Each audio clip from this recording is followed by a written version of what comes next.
Oke, baik. Jadi di chapter 9 ini kita akan membahas 3 kelompok besar aset, ya, di mana aset itu jenisnya banyak. Ya, yang pertama adalah plan asset, gitu ya, atau orang biasa menyebut fixed asset, gitu ya. Kemudian yang kedua adalah natural resource atau aset biologis, gitu ya. Kemudian yang terakhir adalah intangible asset, ya, atau aset tidak berwujud. Ya, di mana ternyata ada aset-aset perusahaan itu yang fisiknya itu nggak ada, gitu ya. Jadi tidak ada fisiknya, tidak ada wujudnya, tapi merupakan asetnya perusahaan. Contohnya misalnya ada merek dagang, gitu ya, hak paten, gitu ya. Ya, kalau kita misalkan punya usaha franchise, kemudian beli merek ya dari perusahaan pemilik merek tersebut, ya, maka merek dagang yang dimiliki perusahaan tersebut itu adalah sebuah asetnya mereka. Ya, itu kan nggak ada wujud fisiknya, ya, tapi itu aset, ya, aset yang masuk ke dalam kategori intangible asset atau aset tidak berwujud. Ya, kemudian yang kelompok yang tengah ini, ya, itu adalah natural resource atau kita bisa sebut dengan aset biologis, ya. Aset biologis itu ya berkaitan dengan aset-aset yang dekat dengan sumber daya alam, gitu ya. Contohnya apa misalnya?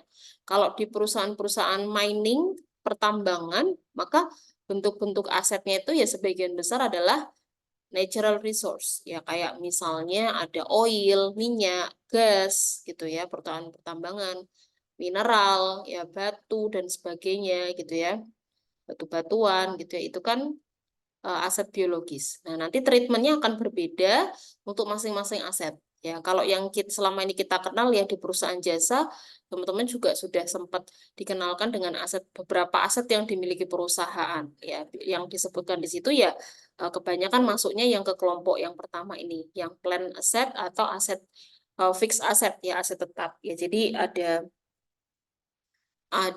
building, ada equipment, ya, gitu. Nanti contohnya ada komputer, ada printer, ada mesin produksi kalau di manufaktur, gitu. Nah, tapi pengelompokannya seperti apa, ya, treatmentnya seperti apa, kaitannya dengan nanti depresiasi, ya, atau penyusut.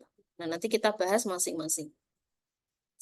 Cuman nanti mungkin karena ini waktunya terbatas, nanti mungkin saya coba fokuskan di yang plan asset dulu, gitu ya, aset tetap. Kemudian untuk 2 materi berikutnya nanti saya akan coba susunkan videonya, sehingga nanti untuk kuisnya materinya semua, ya, semua tiga jenis aset ini, gitu ya. Baik. Oke. Di chapter 9 ini ada beberapa subjudul yang akan kita pelajari, gitu ya. Jadi yang pertama terkait dengan aset tetap, kemudian aset biologis, kemudian ada intangible asset sama penyajian aset-aset tersebut di laporan keuangan, gitu ya. Kalau untuk plan aset, gitu ya, kita akan belajar terkait dengan bagaimana menentukan cost dari aset tetap tersebut, ya, kemudian bagaimana melakukan penyusutannya, gitu ya. Jadi kalau di aset tetap itu alokasi biayanya itu namanya depresiasi. Kalau di aset biologis namanya depresi, kalau di intangible asset namanya amortisasi, gitu ya. Saya ulang, kalau di plan aset itu namanya depresiasi, di aset biologis namanya depresi, di intangible asset namanya amortisasi, ya. Tapi nanti kita akan bahas satu-satu. Kemudian ada revaluation of plan asset, jadi penilaian kembali untuk aset-aset tetap. Kemudian ada pengeluaran yang berkaitan dengan umur ekonomis, ya, selama umur ekonomis maksud saya. Kemudian ada terkait dengan pelepasan aset, gitu ya. Mungkin teman-teman yang bekerja di perusahaan ada yang mungkin bekerjanya di bidang ini, ya, disposal aset, gitu. Jadi aset itu tidak selamanya bisa kita gunakan, ya. Mereka dalam tanda kutip punya umur, ya. Aset-aset ini dalam tanda kutip punya umurnya, gitu, sehingga ketika mereka sudah mencapai batas umur ekonomisnya, gitu ya, istilahnya umur ekonomis, ya, maka dianggap aset ini sudah tidak bisa memberikan manfaat, ya, ke pihak kepemilik gitu ya atau ke penggunanya gitu. Sehingga maka aset ini bisa dilakukan pelepasan ya. Contohnya bisa dibuang atau bisa dijual atau bisa juga tukar tambah gitu ya. Tukar kemudian ganti dengan yang baru. Nah, nanti kita akan bahas masing-masing satu-satu terkait dengan bagaimana treatment pelepasan aset dan jenisnya ya. Oke, sekarang kita masuk ke pengenalan ya. Pertama terkait dengan pengelompokan dan definisinya ya. Yang pertama itu adalah terkait dengan plan asset ya, atau orang biasa menyebutnya adalah ini ya, PPA ya, plan property dan equipment ya, atau property plan dan equipment, atau ada yang bilang plan and equipment, atau ada yang sering kita sebut ya kita kenal adalah fixed asset. Ya, ini saya coba highlight beberapa poin-poin yang cukup penting gitu ya, yang perlu teman-teman garis bawahi. Kalau ada yang sambil buka PDF ya bisa di stabilo sendiri. Oke, yang pertama yang bisa dikategorikan sebagai aset tetap perusahaan itu jika punya 3 ciri. Ya, yang pertama kalau dia ada fisiknya, ya wujudnya itu ada. Ini kalau yang plan aset ya atau aset tetap. Wujudnya tuh ada, bisa didefinisikan dari size, ukuran atau shape. Ya, bentuknya ada size-nya, ada shape-nya. Ada ukuran, ada bentuknya. Itu ciri yang pertama, ada wujudnya. Yang kedua adalah digunakan dalam operasi bisnis. Ya, artinya aset tetap ini digunakan untuk mensupport atau mendukung jalannya operasi bisnisnya perusahaan. Ya, misalkan perusahaan manufaktur misalkan punya mesin produksi atau perusahaan dagang punya printer atau komputer gitu ya. Itu digunakan untuk mendukung jalannya proses bisnis mereka gitu ya. Jadi karakteristik yang kedua adalah digunakan untuk operasi bisnis. Ciri yang ketiga, tidak ada niat untuk dijual asetnya. Ya, jadi memang si aset tetap ini dibeli untuk dipakai, bukan untuk dijual. Kalau dijual jadinya inventory gitu ya, seperti di perusahaan dagang. Jadi memang untuk dipakai ya. Kemudian itu cirinya ya. Jadi kalau punya ketiga ciri di atas ya, maka dia dikategorikan sebagai plan asset atau aset tetap ya. Kemudian nah karena sebegitu pentingnya gitu ya aset tetap ini mensupport ya kegiatan bisnisnya perusahaan, maka perusahaan itu harus menjaga bagaimana aset ini dalam kondisi yang terbaik gitu ya. Jadi ya kalau memang nanti asetnya ada yang rusak gitu ya, butuh perawatan, maka ada perawatannya gitu ya. Kemudian nanti kalau misalkan memang sudah tidak layak ya gitu berarti harus diganti yang baru dan sebagainya. Jadi memang investasi perusahaan ke aset ini sangat besar gitu karena memang sifatnya adalah untuk mendukung operasi bisnisnya perusahaan ya. Oke, kemudian nah di sini berikutnya kita akan bagaimana menentukan cost dari aset tersebut ya. Jadi kalau kita ngomongin aset kan berarti kita akan menentukan berapa sih berapa sih cost ya atau biaya dari aset tersebut. Ya, jadi eh yang disebut cost itu sendiri ya, maka kita harus tahu apa sih yang dimaksud dari cost itu gitu ya. Apa yang bisa dimasukkan ya ke dalam cost aset itu apa saja gitu. Ya, jadi yang dimaksud cost itu terdiri dari semua pengeluaran ya yang dibutuhkan untuk memperoleh aset tersebut sampai asetnya siap digunakan gitu. Jadi kalau ada perusahaan yang dia beli aset, ya, kemudian ada biaya-biaya lain yang harus dikeluarkan selain harga beli asetnya tadi, gitu ya, harga asetnya tadi, ya, maka pengeluaran-pengeluaran tersebut harus dimasukkan ke dalam cost-nya. Ya, jadi itu akan menjadi komponen cost aset tersebut. Sehingga cost dari aset itu bukan hanya harga belinya saja, tapi semua pengeluaran yang harus kita keluarkan untuk bisa memperoleh aset tersebut sampai asetnya siap digunakan. Ya, artinya kalau misalkan kita beli komputer, ya, kemudian komputernya itu harus dipasang. Kemudian karena kita nggak bisa masang sendiri, kita minta tolong orang gitu ya, ada jasa instalasinya, kita ngasih fee ke orang itu. Ya, maka fee untuk installation-nya itu ya atau biaya pemasangannya itu adalah bagian dari cost aset itu juga. Ya. Jadi nanti harus ditambahkan tuh ke harga beli asetnya. Gitu ya. Jadi selain dari purchase price-nya itu ya yang masuk ke dalam kelompok aset adalah bisa jadi ongkir. Ya, kalau kita beli ada ongkirnya. Kemudian ini tadi misalkan biaya instalasinya ya atau kalau misalkan kita beli mesin produksi ada asuransinya ya. Itu juga masuk ke dalam cost asetnya. Gitu. Jadi bukan harga belinya aja ya, sampai pokoknya asetnya itu siap digunakan. Oke. Nah, kemudian sekarang kita akan melihat ya kelompok pertama atau jenis pertama dari aset tetap. Yang pertama adalah land. Ya, land itu kan kalau bahasa Indonesia tanah gitu ya. Jadi land itu definisinya adalah site ya for manufacturing plant or office building. Site ini. Site itu berarti lokasinya. Ya, lokasi dari pabriknya atau lokasi dari bangunan kantor gitu. Jadi yang dimaksud land itu adalah lokasinya atau tanahnya tadi ya, lokasi ya lebih ke lokasi ya, bukan yang apa namanya? Ya lokasi itu ya tanah itu ya. Gitu. Jadi, nah maka yang masuk ke dalam cost of land itu adalah tadi ya termasuk ada jelas pasti harga belinya. Kemudian kalau misalkan perusahaan itu pakai pengacara gitu ya untuk jasa pengacaranya gitu ya. Kemudian misalkan pakai broker untuk belinya, maka ada komisi untuk brokernya. Kemudian kalau harus bayar pajak tanahnya, itu juga termasuk dalam cost land-nya atau cost aset land-nya. Jadi harus dimasukkan itu karena itu include ya sampai nanti land-nya itu siap kita manfaatkan, siap kita olah gitu ya, maka biaya-biaya yang kita keluarkan untuk memperoleh land itu ya itu harus kita masukkan ke dalam cost of land-nya atau biaya tanahnya.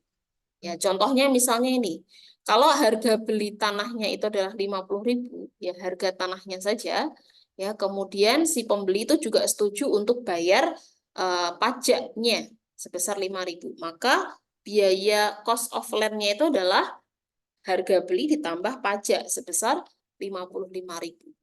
Gitu ya. Oke, nanti kalau ada yang kecepatan bisa kasih tahu ya nanti biar bisa saya ulang karena saya ngejar waktu. Ya.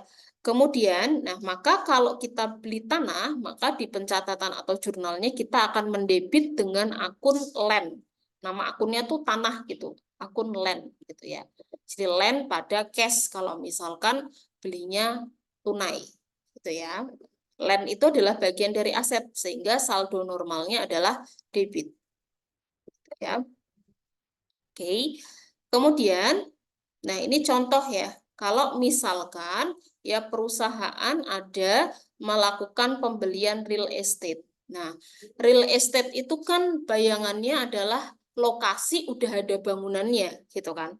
Sehingga kalau kita mau menilai berapa sih cost land-nya saja atau lokasinya saja, ya maka eh, komponen real estate atau bangunannya itu harus kita keluarkan dulu. Karena yang mau kita nilai adalah lokasinya saja atau land-nya saja. Sedangkan kalau kita pakai istilah ini, real estate, itu pasti adalah tanah dan bangunannya gitu.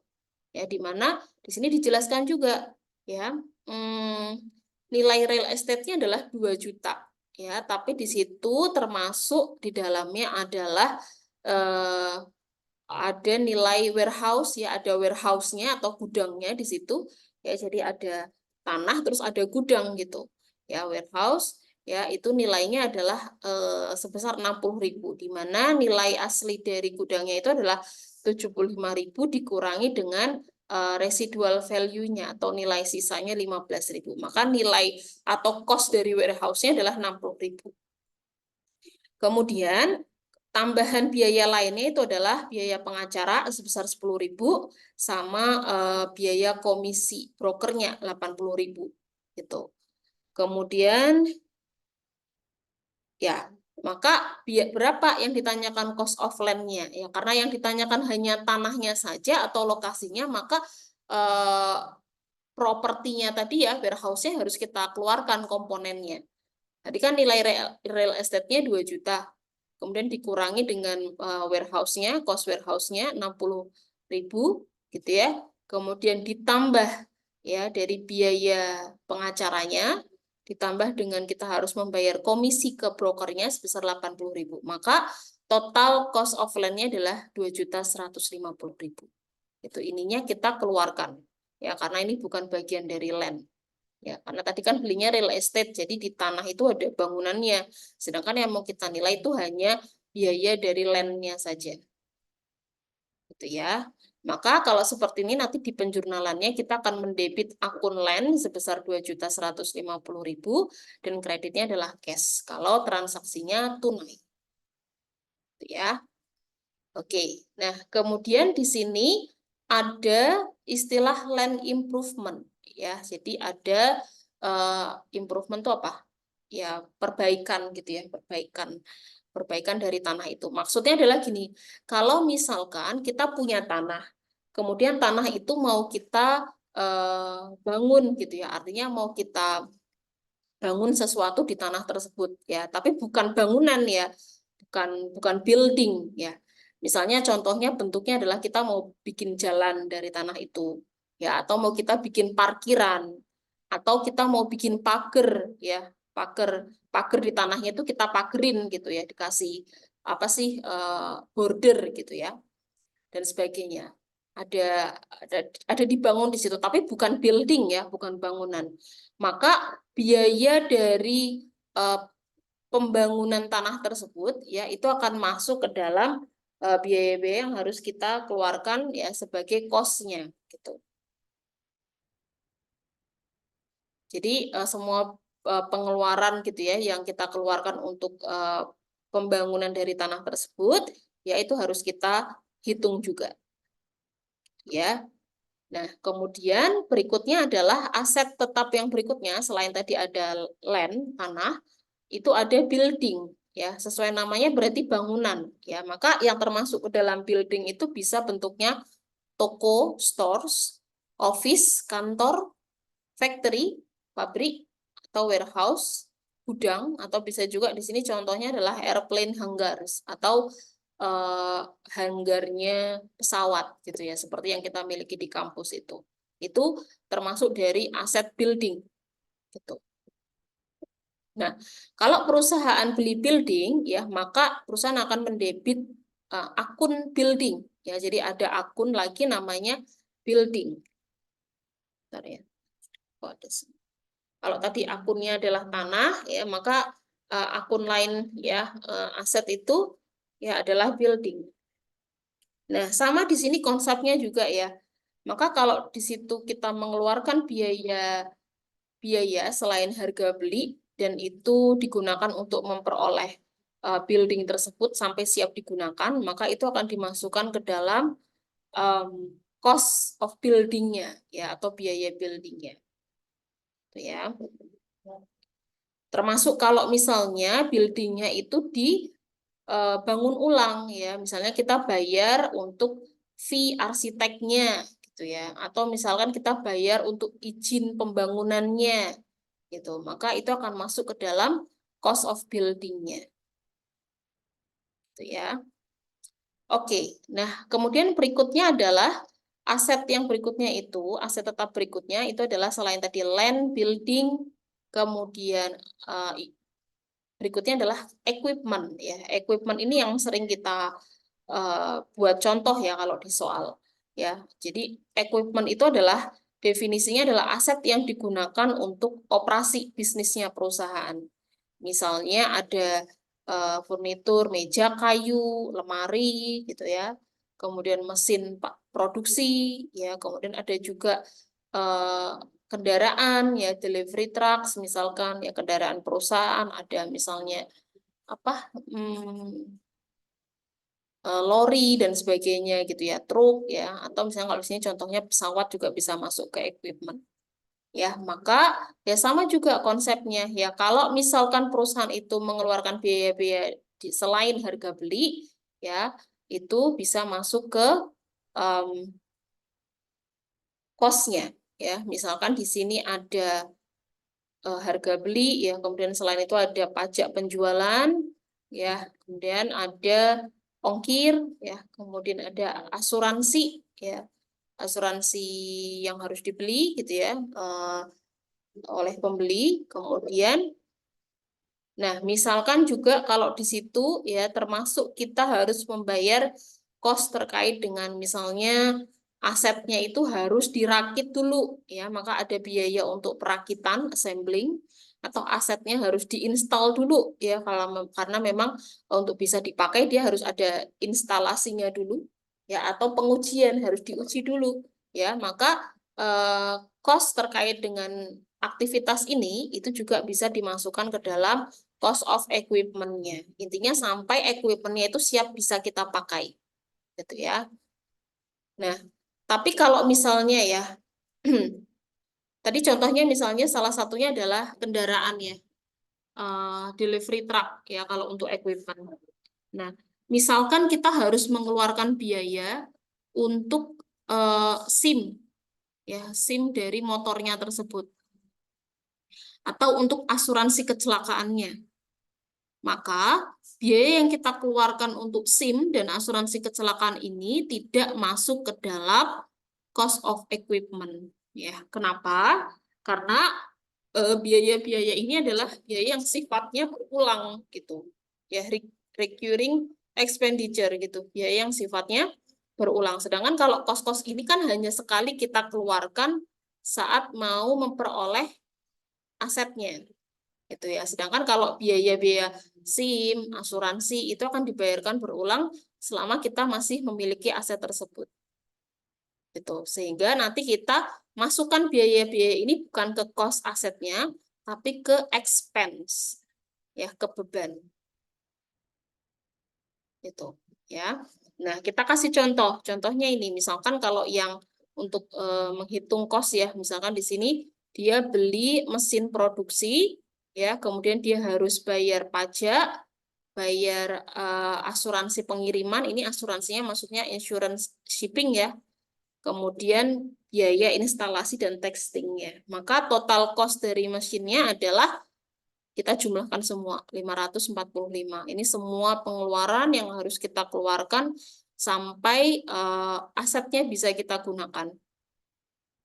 Ya. Nah, kalau di sini ya berarti kita akan mendebitnya ya akun equipment pada cash sebesar 545.000 ya, equipmentnya di debit to record purchase of factory machine. Gitu.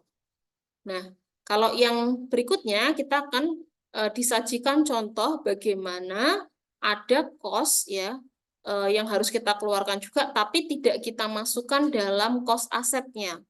Contohnya ini, misalkan dia beli truk ya, harganya sekian, 420.000, terus ada pajaknya, kemudian ada biaya untuk pengecetan ulang gitu ya dan lettering ya. Kemudian ada biaya SIM ya, license, kemudian ada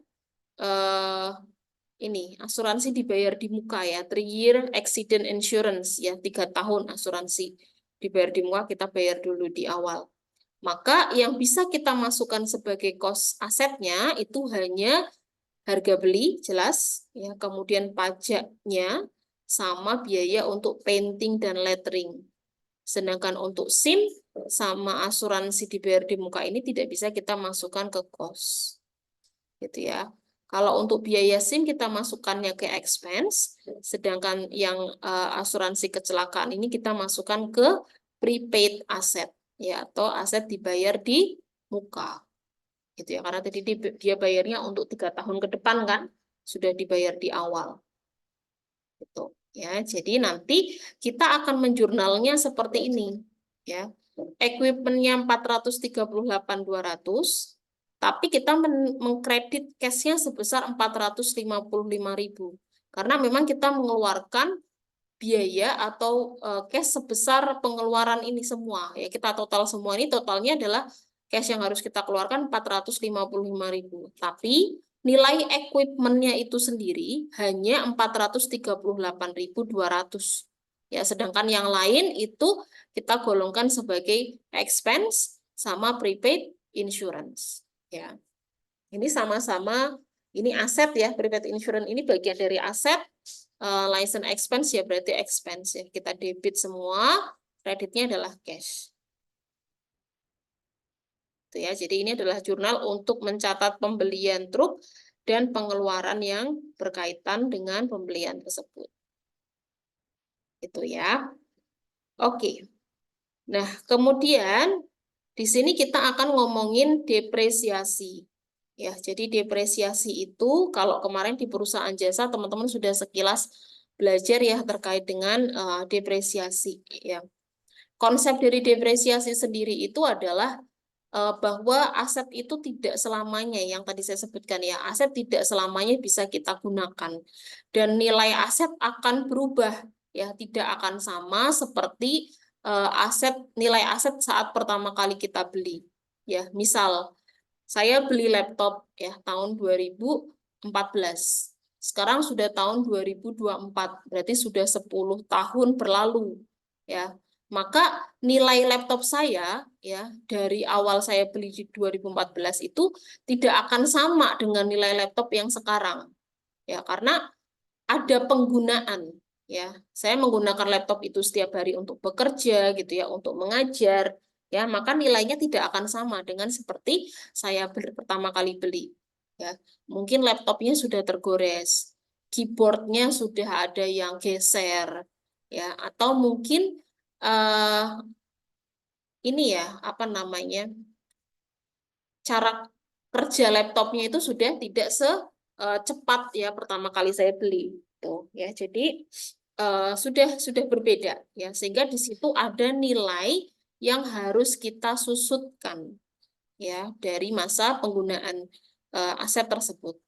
Nah, sedangkan kalau untuk depresiasi aset itu sendiri, sorry, definisi dari depresiasi itu sendiri, itu adalah sebuah proses mengalokasikan ya beban dari biaya aset tersebut atas umur ekonomisnya menggunakan cara yang rasional dan sistematik. Gitu. Jadi intinya adalah proses mengalokasikan ke beban atau ke biaya gitu dari aset atas umur ekonomisnya. Jadi yang tadi saya bilang aset itu punya useful atau service life ya.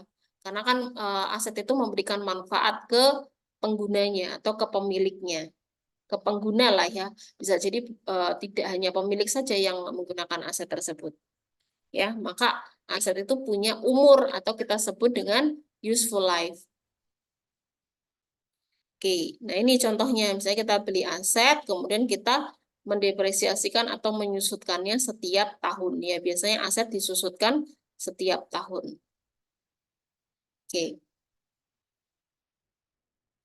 Jadi depresiasi itu adalah proses untuk alokasi aset, bukan penilaian aset ya. Jadi untuk mengalokasikan cost-nya.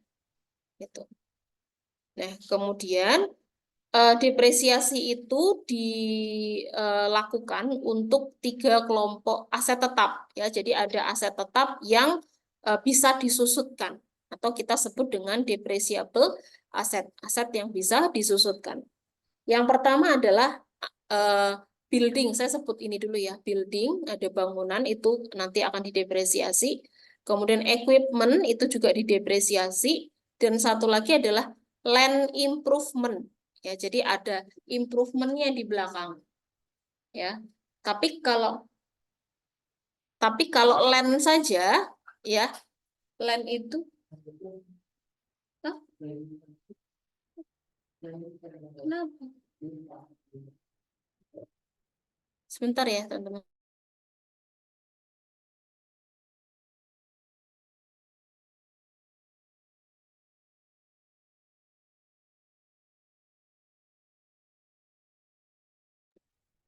Oke, baik kita lanjutkan ya. Jadi, maaf. Jadi tadi ya, yang bisa kita susutkan itu untuk plan aset atau aset tetap itu ada 3. Yang pertama adalah building, bangunan, kemudian equipment, ya, sama ada land improvement. Ya, jadi ada improvementnya. Kalau hanya land saja itu kita tidak bisa susutkan, ya. Nanti kita jelaskan kenapa tanah itu tidak bisa kita susutkan. Ya, kalau tadi kan penyusutan itu kita lakukan ya karena ada nilai yang turun ya dari sebuah aset atas pemakaian ya dari umur ekonomis aset tersebut ya. Jadi adanya pemakaian maka nilainya akan turun gitu. Jadi kalau tanah itu ya itu tidak bisa kita susutkan karena tanah itu justru setiap tahun nilainya tuh bukannya turun malah naik ya karena eh, berkaitan dengan kelangkaan ya. Jadi tanah itu kan merupakan sumber daya alam yang nggak bisa diperbaharui ya. Sehingga kalau banyak yang membeli atau menggunakan tanah maka justru makin langka sehingga nilainya akan semakin naik gitu kalau tanah. Sedangkan untuk land improvement, jadi kalau di land improvement tadi kan ada pembangunannya ya. Misalkan kita tanahnya mau kita border, mau kita kasih pagar, atau tanahnya mau kita bangun tempat parkir gitu. Sehingga kalau misalkan nanti tempat parkirnya rusak gitu ya, ada yang sudah eh, apa namanya roboh gitu ya, misalnya jalannya sudah rusak, ya itu maka ada namanya tadi depresiasi berdasarkan pemakaian tadi ya. Misalnya tempat parkirnya sudah dipakai misalnya selama 30 tahun atau 25 tahun ya itu sudah lama sekali ya. Maka di situ ada depresiasi ya. Jadi hanya boleh yang land improvement ya, kemudian building dan equipment. Sehingga land itu bukanlah depreciable asset atau aset yang bisa disusutkan. Ya, jadi tanah itu tidak termasuk itu. Nah, kemudian ciri ya, ciri dari aset yang bisa disusutkan itu adalah em, kalau dia misalkan asetnya itu mengalami ini wear and tear ini ya keausan gitu ya. Jadi misalkan punya mesin produksi sudah aus ya atau ini obsolescence ya atau keusangan usang ya bisa aus bisa usang ya. Jadi ini beberapa ciri yang bisa menandakan bahwa aset tersebut bisa didepresiasi ya. Nah, kalau kalau didepresiasi maka akan muncul akun depresiasi expense ya. Jadi nanti ada akun untuk mendepresiasikan tuh namanya depresiasi expense atau beban depresiasi. Di mana beban depresiasi ini adalah masuk kategori expense sehingga saldonya debit dan dia akan munculnya di income statement ya di bagian expense.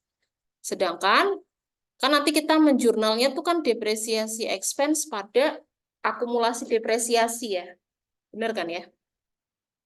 Jadi beban depresiasi pada akumulasi depresiasi. Ya. Nah, sedangkan akumulasi depresiasinya ini merupakan akun kontra ya, di mana akumulasi depresiasi ini dia adalah masuknya elemen aset tapi saldo normalnya kredit. Ya, harusnya kan kalau dia aset kan saldo normalnya debit ya. Tapi karena dia akun kontra, sama seperti sales discount dan sales return, ya, itu kan akun kontra bagi sales revenue, gitu ya. Jadi dia mengurangi nilai pendapatan penjualan, gitu ya. Nah, akumulasi depresiasi ini juga sama. Dia akun kontra, tapi dia akan mengurangi nilai asetnya, gitu. Jadi misalkan eh, aset aset yang didepresiasi itu nilainya 10.000, asetnya 10.000 ya nilai asetnya. Misalnya nilai equipmentnya 10.000. Maka nanti untuk menghitung nilai aset bersihnya gitu ya setelah disusutkan itu di laporan posisi keuangan kita harus kurangi dengan akumulasi depresiasinya sehingga nanti ketemu nilai net asetnya ya. Kalau itu bentuknya equipment ya asetnya berarti net equipmentnya berapa atau equipment bersihnya berapa. Jadi asetnya berapa dikurangi akumulasi depresiasinya misalnya 5.000 ya berarti untuk mendapatkan nilai aset bersihnya berarti 10.000 kurangi 5.000 berarti aset bersihnya adalah 5.000. Ini net asetnya. Ini disajikan di laporan posisi keuangan bagian aset. Gitu ya. Jadi akumulasi depresiasi itu adalah akun kontranya aset tersebut. Ya, jadi masing-masing aset ya punya akumulasi depresiasi sendiri-sendiri. Oke, jadi kalau yang disebut dengan akumulasi depresiasi itu ya berarti total ya, total dari nilai depresiasi asetnya tersebut. Ya, misalkan ya perusahaan punya depresiasi asetnya tahun pertama tuh 5.000. Ya, maka nilai akumulasi depresiasi di tahun pertama juga 5.000. Tapi nanti di tahun kedua, ya akumulasi depresiasinya adalah 10.000 jika depresiasi setiap tahunnya sama, ya 5.000. Nah, nanti kita lihat contohnya seperti apa untuk kolom depresiasi dan kolom akumulasi depresiasi. Nah, sekarang di sini kita lihat dulu, ya ada beberapa faktor yang harus diperhatikan dalam menghitung depresiasi. Ya, yang pertama di sini ada cost itu sendiri. Ya, kalau cost ya berarti tadi ya berkaitan dengan semua pengeluaran yang kita keluarkan untuk memperoleh asetnya sampai asetnya bisa atau siap untuk digunakan. Kemudian faktor yang kedua adalah useful life atau umur ekonomis, ya, masa kegunaan lah. Ya, masa kegunaan asetnya ya. Jadi aset itu dalam tanda kutip punya umur gitu karena tidak selamanya bisa kita manfaatkan. Ya, jadi yang dimaksud dengan useful life ini merupakan estimate ya estimate of the expected life gitu. Jadi umur aset itu merupakan sebuah estimasi, teman-teman. Kira-kira, diperkirakan, kayaknya gitu. Karena kan kita nggak bisa memastikan ya. Misal saya beli laptop baru, saya perkirakan umur ekonomisnya saya bisa pakai sampai 10 tahun. Ternyata naudzubillah misalnya laptopnya jatuh, ya rusak, benar-benar nggak bisa dipakai, baru setahun pemakaian. Ya berarti kan itu di luar umur ekonomis yang diperkirakan gitu. Sehingga bentuk useful life itu adalah estimasi. Ya, tapi biasanya manajemen itu ketika menentukan ya umur aset itu biasanya dia ada dasarnya gitu ya. Apalagi kalau sudah punya histori untuk beli aset yang serupa gitu ya, pasti dia akan bisa dengan mudah, lebih mudah gitu ya untuk menentukan oh aset ini umurnya sekian, useful life-nya sekian gitu. Ya, yang namanya estimasi bisa tepat, bisa tidak, tapi tetap ada ininya ya, ada dasarnya dalam menentukan itu. Nah, kemudian ada juga faktor yang kedua yaitu adalah residual value atau nilai sisa. Jadi aset itu juga memiliki nilai sisa, yaitu adalah ini juga estimasi ya teman-teman bentuknya. Nilai aset nilai sisa aset itu berapa di akhir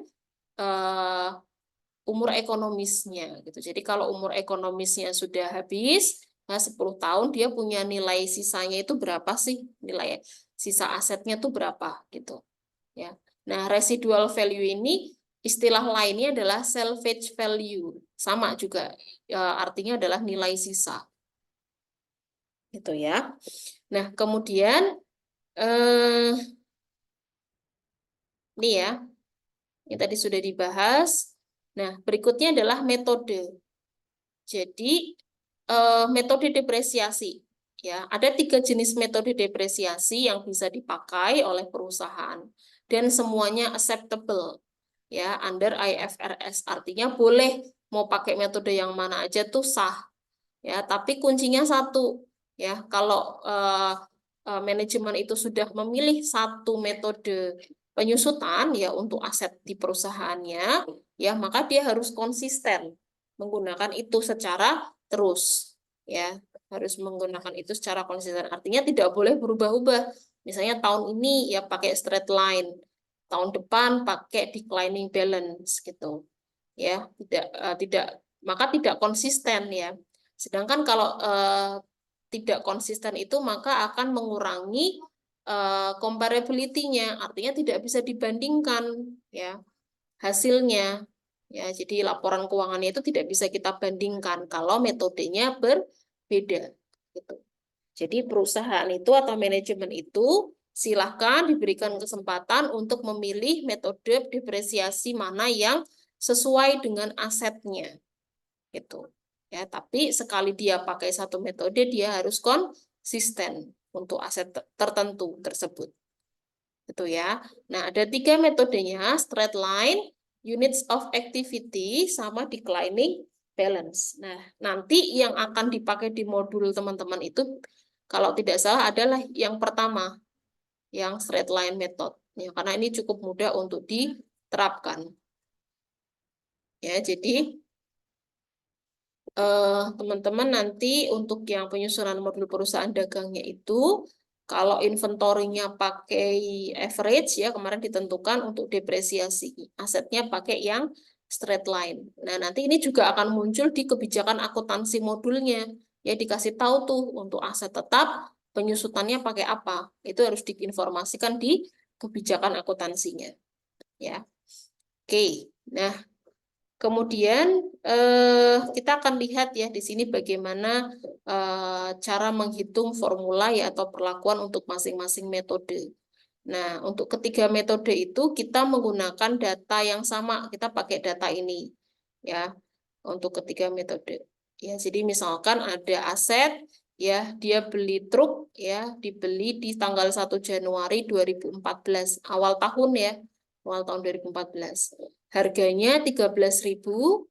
Kemudian perusahaan juga mengestimasikan nilai sisanya adalah 1.000. Kemudian estimasi umur ekonomisnya itu adalah 5 tahun, ya diperkirakan 5 tahun, sama umur ekonomis yang diperkirakan dalam jarak ya, dalam jarak satuan jarak tempuh itu adalah 100.000. Jadi perkiraannya si truk ini gitu ya, itu dia bisa mencapai maksimumnya itu jarak tempuhnya adalah 100.000. Gitu, 100.000 kalau di sini satuannya miles ya, atau 100.000 kilometer lah ya. Oke, nah sekarang bagaimana perhitungan penyusutannya kalau kita pakai metode straight line? Nah, kalau pakai straight line itu konsepnya adalah setiap tahun ya itu kita akan menyusutkan biaya penyusutan yang sama ya per tahunnya. Ya, jadi misalkan tiap tahun pertama kita menyusutkan beban penyusutannya itu adalah 1.000 ya, maka nanti untuk tahun berikutnya juga 1.000 ya, terus ya sampai batas umur ekonomisnya. Ya, tadi kan dia bilang 5 tahun ya, berarti selama 5 tahun itu ya setiap tahun dia penyusutannya adalah 1.000 gitu. Nah, ini ya. Companies expense ya akan membebankan the same amount gitu ya, jumlah yang sama gitu ya untuk depresiasinya setiap tahun dari umur ekonomis asetnya. Nah, caranya gimana? Ya, kita lihat di sini. Ya, jadi kalau mau menghitung pakai straight line method, yang pertama adalah kita harus menghitung biaya yang dapat disusutkan atau depreciable cost-nya. Nah, bagaimana kita menghitung depreciable cost-nya?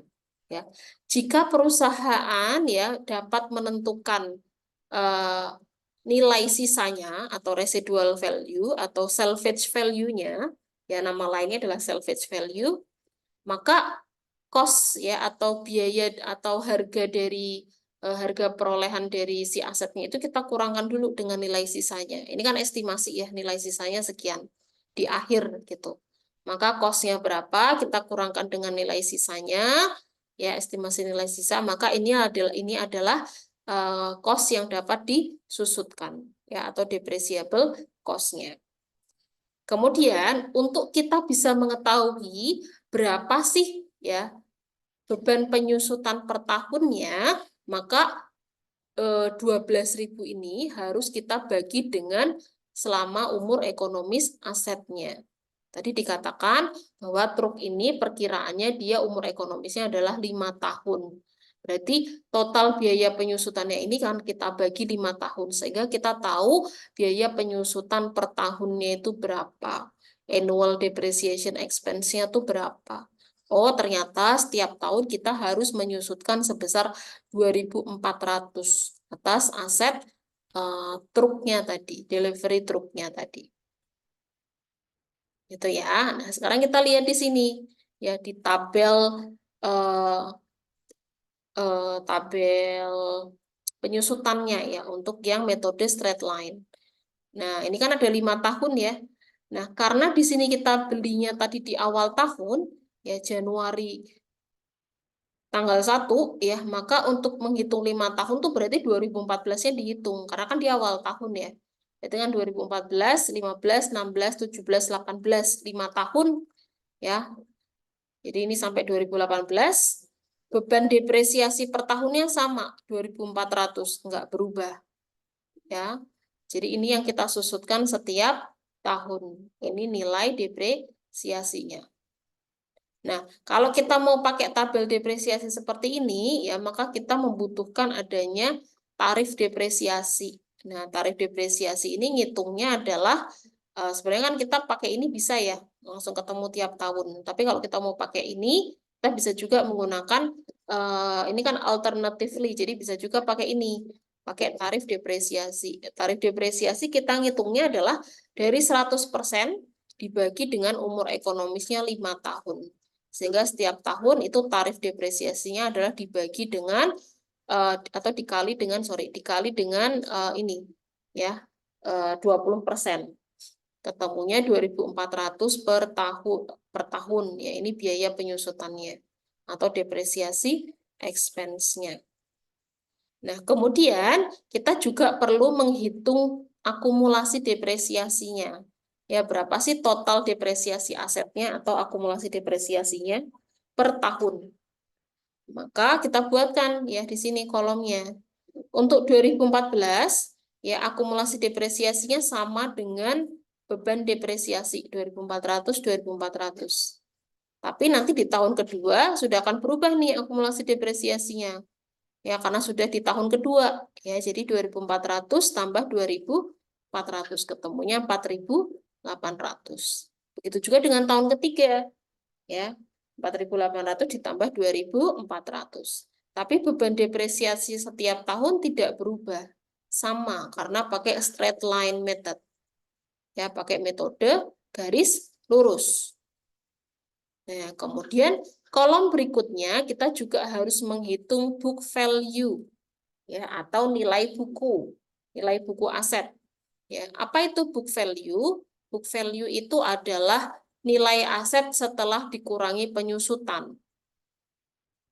Ya, jadi kalau tadinya nilai asetnya itu adalah 12.000, ya, tadi kan aslinya 13.000, tapi karena ada nilai sisa, berarti kita kurangkan dengan residual value-nya tadi 1.000, ya, berarti nilai aset yang bisa disusutkan adalah 12.000, kemudian dikurangi dengan depresiasinya per tahun, ya 2.400 di tahun pertama, maka nilai bukunya adalah 10.600. Ya, kemudian di tahun kedua 10.600 dikurangin 4.800, berarti nilai buku dari asetnya tinggal 8.200 dan seterusnya. Ya. Nah, penyusutan ini akan berhenti ketika nilai bukunya itu sama dengan residual value-nya atau mendekati. Gitu ya. Karena kan nggak mungkin ya kita menyusutkan nilainya di bawah dari nilai sisa yang ditetapkan atau diestimasi. Gitu. Tadi kan di awal kita mengestimasikan bahwa si aset ini punya nilai sisanya adalah 1.000. Ya, maka dia berhenti nih di sini. Ya, penyusutannya pas di 5 tahun. Tuh ya. Oke. Nah, sampai di sini ada yang mau tanya dulu untuk straight line? Bu, saya mau nanya, Bu. Yang bagian book value-nya masih kurang paham. Value yang mana? Ini yang book value. Book Yang value. iya, itu dapatnya di harga barangnya, kemudian dikurangi sisa aset, dikurangi depresiasi setiap tahunnya. Kurangi sisa Jadi aset di, yang Oke, saya coba ulangin ya. Jadi, nilai buku itu pengertiannya adalah nilai aset setelah dikurangi penyusutan. Gitu. Sedangkan nilai buku ini kan kita tentukan per tahun ya. Jadi ya kita mengikuti eh, penyusutannya setiap tahun berapa. Ya, misalkan kan di sini kita mengetahui nilai aset yang bisa disusutkannya kan 12.000. Ya, berarti ini nilai asetnya ya setelah dikurangi residual. Ya. Kemudian di tahun pertama penyusutannya kan 2.400 ya. Akumulasi depresiasinya juga 2.400 karena baru tahun pertama. Ya, maka nilai bukunya ya berarti kan tadi nilai asetnya berapa dikurangi penyusutan ya 12.000 kurangi 2.400 ketemunya 10.600. Kemudian di tahun kedua karena penyusutannya sudah 2 tahun maka akumulasi depresiasinya 4.800 ya. Atau bisa juga di sini ya dikurangi dengan kalau ini bukan dikurangi 4.800 ya, dikuranginya berarti dengan depresiasi di tahun kedua ya. Jadi nilai buku itu adalah nilai aset setelah dikurangi penyusutan setiap tahun. Ya, berarti kan tadi nilai nilai asetnya di tahun pertama tinggal 10.600, kemudian kita kurangi dengan penyusutan di tahun kedua, jadi tinggal 8.200. Dan seterusnya nanti di tahun ketiga nilai aset yang tinggal 8.200 itu harus kita kurangkan dengan penyusutan di tahun ketiga. 8.200 kurangi dengan 2.400. Itu. Itu Rahma? baik Bu. Heeh. Jadi ini yang ke depresiasi SPEN ya Bu, bukan ke akumulasi depresiasi. Kan kalau akumulasi depresiasi itu kan total dari depresiasi expense kan? Kalau Anda kurangkan dari akumulasi depresiasinya, nanti dia double lagi ngurangin dari sebelumnya. Hmm, Paham nggak? Oke Bu. Ya, karena ini kan disusunnya kan per tahun. Jadi dia harus dikurangkannya dengan per tahunnya, beban depresiasi per tahunnya. Kalau Anda ngurangkan dengan 4.800, berarti tadi Anda sudah mengurangi dengan 2.400, terus Anda kurangkan lagi dengan 2.400. Karena 4.800 itu kan penjumlahan dari depresiasi tahun pertama dan tahun kedua. Itu ya. Oke, tuh ada lagi. Nah, kalau secara grafik tampilannya seperti ini, teman-teman. Ya, jadi untuk straight line method tuh dia flat aja tiap tahun karena beban depresiasinya itu sama setiap tahun tidak berubah. Ya, 2.400. Oke. Nah,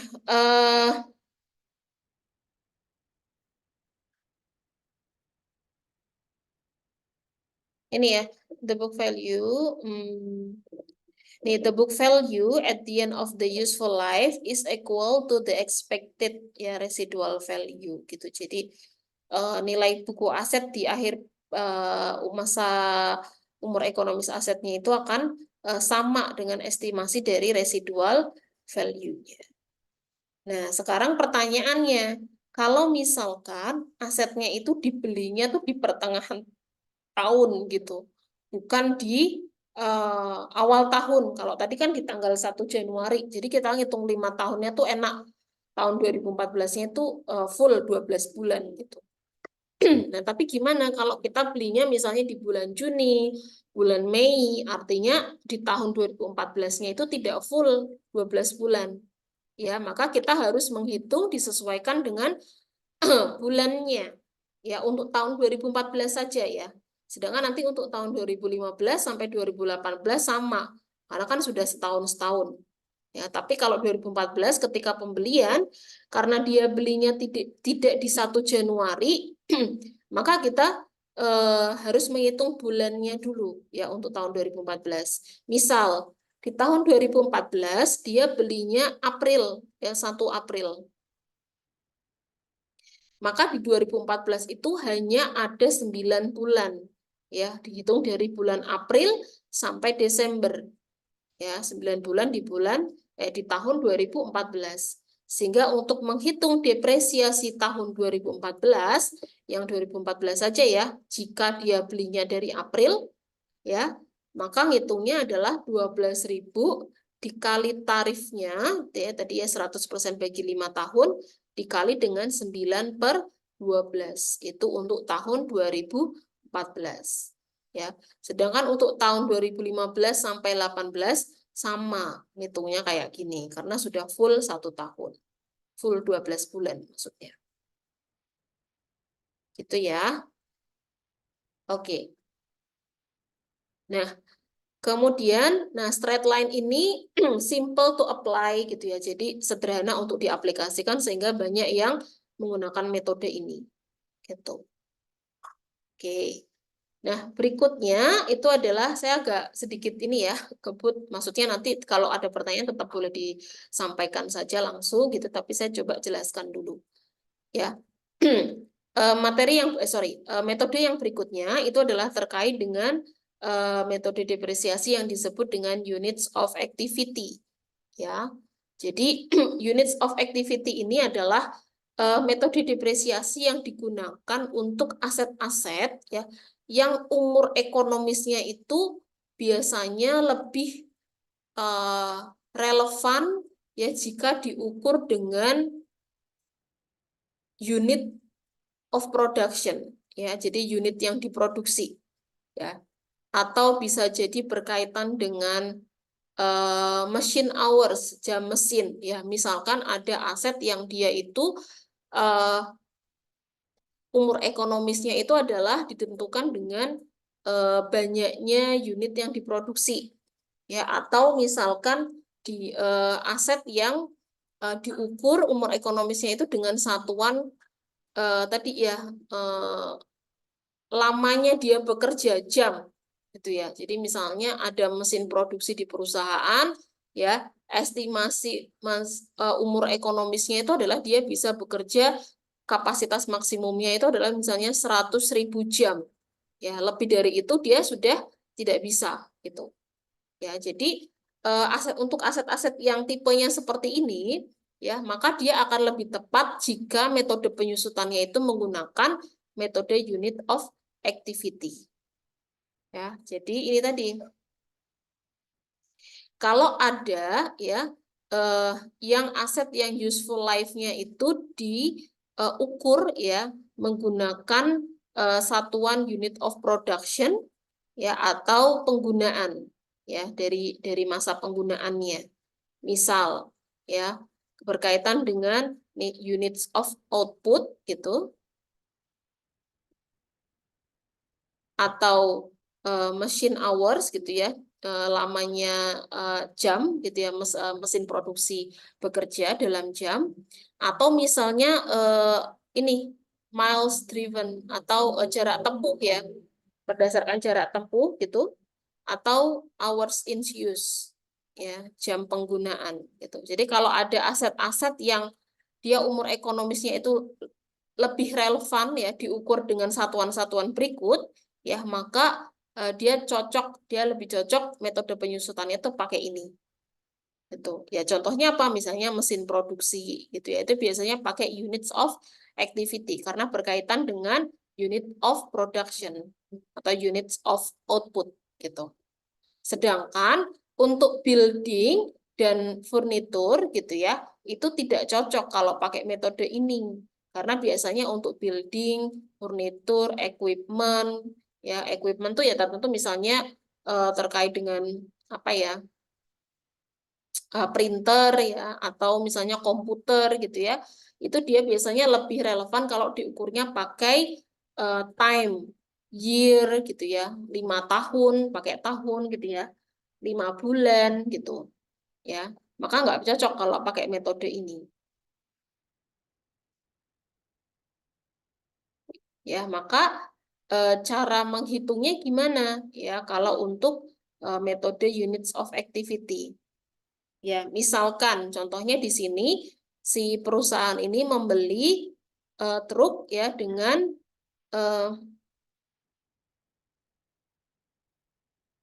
jarak tempuhnya di tahun pertama itu adalah 15.000 miles gitu. Maka bagaimana dia menghitung beban depresiasi di tahun pertama pakai metode units of activity-nya gitu. Nah, maka caranya seperti ini. Tadi kan kita pakai datanya sama ya yang di awal tadi. Kita menggunakan tadi kan nilai aset truknya tadi 13.000 kemudian dikurangi dengan nilai sisanya 1.000. Ya, maka depreciable cost-nya itu adalah 12.000. Nah, kemudian 12.000 ini kita bagi dengan total units of activity-nya, yaitu tadi adalah di soal kita ketahui juga perusahaan mengestimasikan useful life-nya gitu ya, umur ekonomis dalam jarak tempuh, satuan jarak tempuh itu sebesar 100.000. Ya, ini kapasitas maksimumnya gitu ya, si truknya ini bisa beroperasi. Ya, kita bagi dengan ininya ya, useful life-nya, total units of activity yang diestimasikan. Ini estimasi ya, teman-teman. Kan perkiraan saja tadi. Ya. Dibagi ketemunya adalah depreciable cost per unit.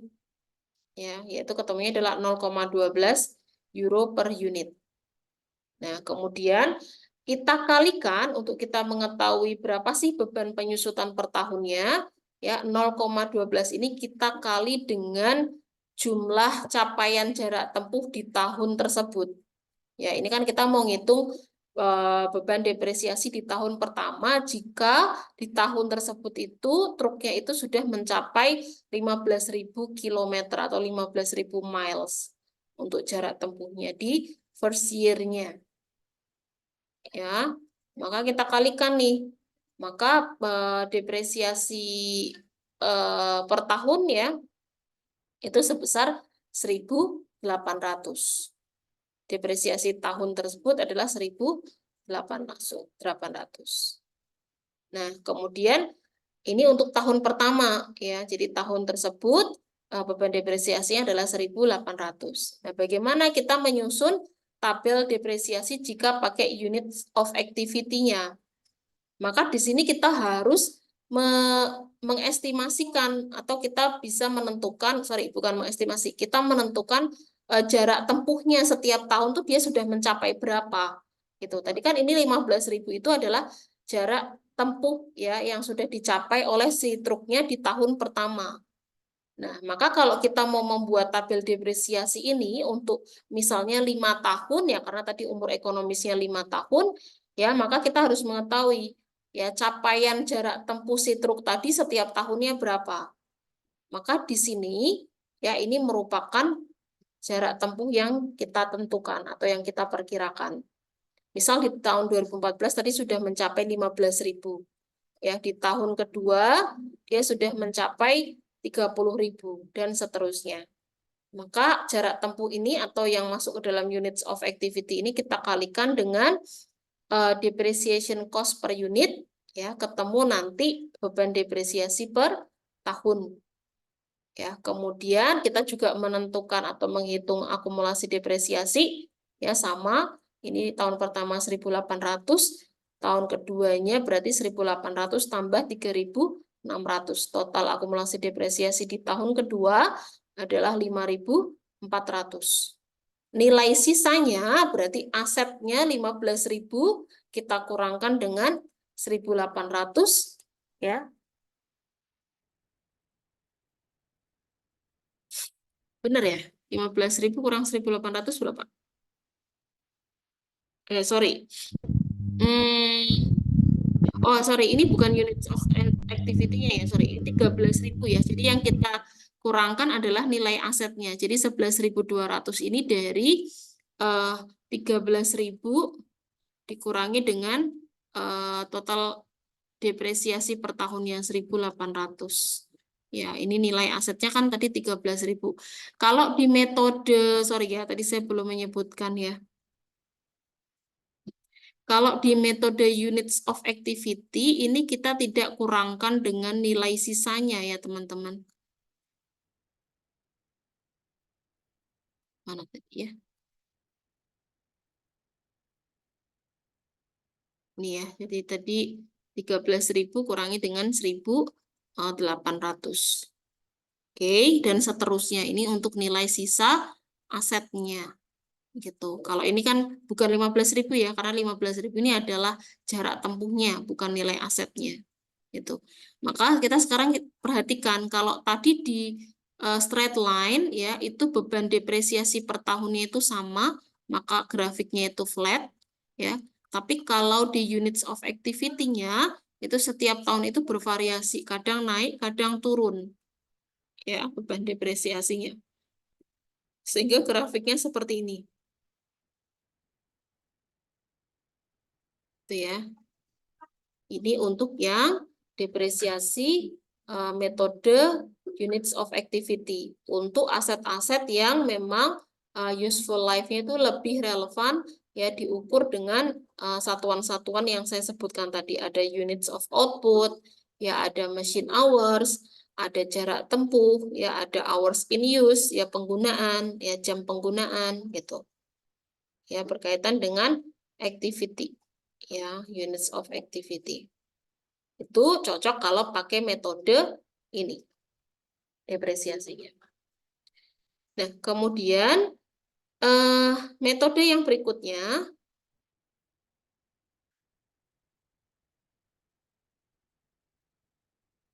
kita menggunakan metode declining balance ya, atau metode saldo menurun. Ya, jadi sesuai dengan namanya, metode ini semakin lama akan menghasilkan beban depresiasi yang semakin kecil tiap tahunnya. Saya coba tunjukkan dulu ya supaya kebayang. Nih, kalau pakai declining balance itu beban depresiasi setiap tahunnya akan semakin kecil. Karena di awal tahun itu perusahaan akan membebankan depresiasi yang sangat besar di awal tahun, di awal-awal tahun. Kemudian dia akan menurun seiring dengan berjalannya waktu setiap tahunnya. Maka grafiknya bentuknya seperti ini. Nah, kita lihat konsep dari declining balance itu seperti apa. Ya, jadi dia akan menghasilkan decreasing annual depreciation expense over the asset useful life. Ya, jadi dia akan menghasilkan nilai depresiasi tahunannya itu yang semakin menurun. Decreasing itu menurun ya setiap tahunnya atas umur ekonomis asetnya. Itu makanya namanya declining balance tadi.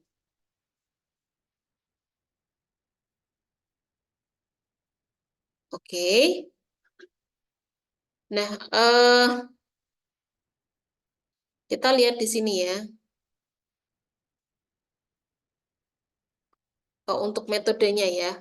Tidak seperti the other depreciation method ya. Metode declining balance itu tidak menggunakan depreciable cost ya dalam menghitung beban depresiasi tahunannya gitu.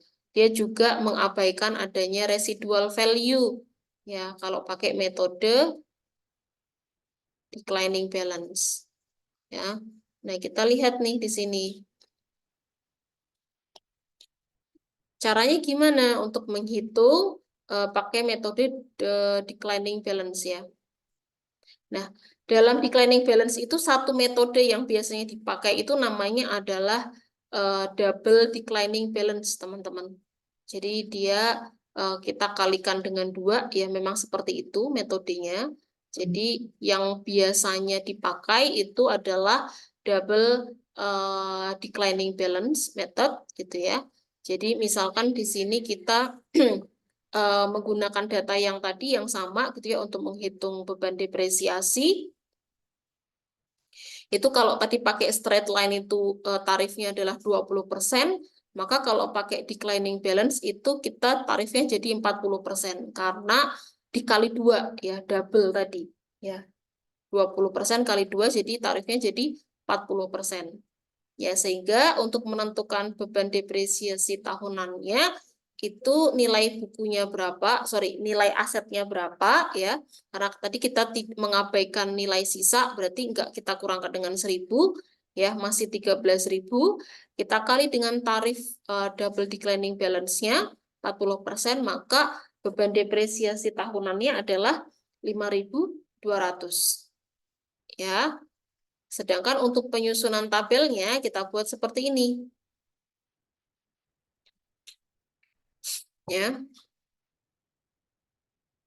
Jadi ini nilai aset per tahunnya, ya. Kemudian ini tarif depresiasi, ya. Kemudian ini beban depresiasinya yang kita hitung, di mana setiap tahun akan semakin kecil, ya. Di mana di awal tahun itu kita membebankan beban depresiasi yang besar, ya.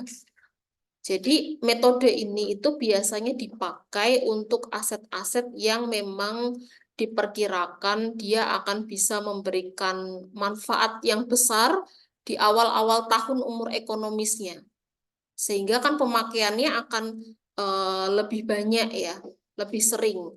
Sehingga nanti semakin tahun gitu ya, semakin berjalannya waktu ya, dari tahun ke tahun, maka beban depresiasinya akan semakin kecil. Seiring juga dengan manfaat yang bisa diberikan aset tersebut.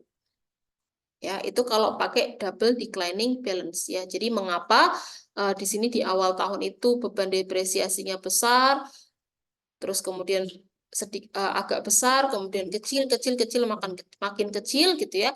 Karena tadi disesuaikan dengan aset ini diperkirakan bisa memberikan manfaat yang besar di awal-awal tahun umur asetnya.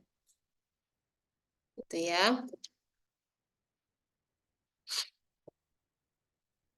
Nah,